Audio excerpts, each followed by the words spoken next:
You wake up. Before your feet even hit the floor. You have already grabbed your phone, you check notifications, you scroll, you watch a video, you scroll again. 15 minutes pass, maybe 30, and somewhere in the back of your mind there is a feeling, not quite satisfaction, not quite happiness, just a kind of empty, restless buzz.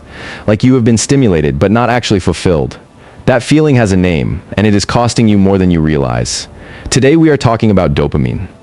Specifically, how the modern world has completely hijacked your brain's reward system.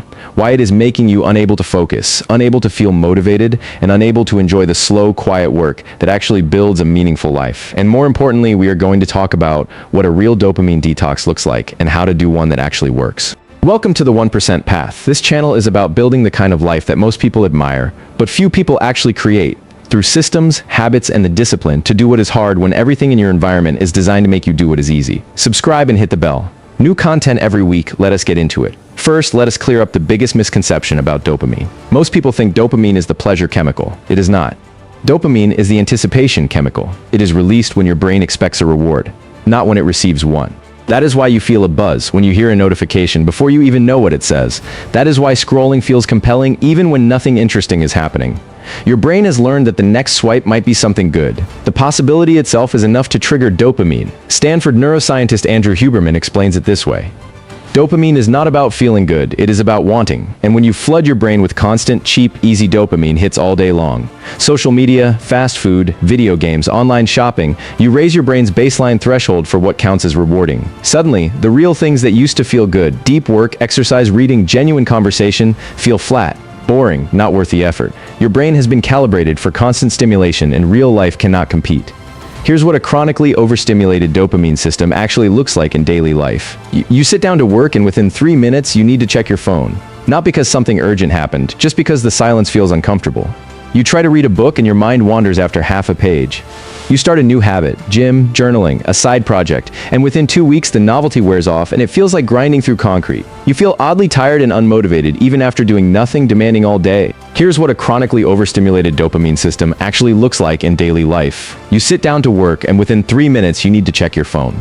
Not because something urgent happened, just because the silence feels uncomfortable. You try to read a book and your mind wanders after half a page. You start a new habit, gym, journaling, a side project, and within 2 weeks, the novelty wears off and it feels like grinding through concrete. You feel oddly tired and unmotivated, even after doing nothing demanding all day. None of this is a character flaw. None of this means you're lazy or weak. It means your reward system has been conditioned by an environment that was designed by billion-dollar companies specifically to keep you in a state of constant craving. Their entire business model depends on your dopamine loop staying active. The first step to breaking free is just understanding this clearly. You're not failing at self-discipline. You're competing against the most sophisticated attention-hijacking technology ever created. The term dopamine detox gets misunderstood constantly. You will see people claiming you should sit in a dark room and do absolutely nothing for 24 hours. That is not what this is. You cannot literally detox dopamine from your brain.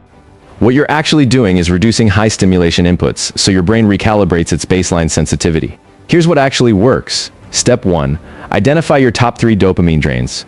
For most people, it is social media, short-form video, and either gaming or online shopping. You do not have to eliminate them forever. You need to create structured distance, set specific times you're allowed to use them. Outside those windows, they do not exist. Step 2. Replace high stimulation inputs with low stimulation ones. Instead of scrolling in the morning, go for a 10-minute walk outside without headphones. Instead of watching videos before bed, read a physical book. The goal is to reintroduce activities that require patience and deliver slower, deeper rewards. Step 3. Embrace discomfort as a signal, not a problem. When you sit down to do focused work, and the urge to check your phone hits, that discomfort is your dopamine system recalibrating. Every time you sit through it, you're raising your tolerance for delayed gratification. That tolerance is one of the most powerful skills a person can build. Step 4. Protect your mornings with intensity. The first 60 to 90 minutes of your day, set the dopamine tone for everything that follows. If you immediately spike your dopamine with social media, you have already made deep focus harder for the rest of the day. If you do something low stimulation, sunlight, movement, water, quiet, you start the day with your reward sensitivity intact. Here's what people consistently report after even 1 to 2 weeks of intentional dopamine management. Focus comes back. The ability to sit with a single task for 30, 60, 90 minutes without reaching for a phone returns faster than most people expect. Motivation returns for real things. Exercise starts feeling rewarding again. Creative work feels engaging. Long-term projects feel meaningful rather than pointless. Boredom stops feeling unbearable. And this is the most important one.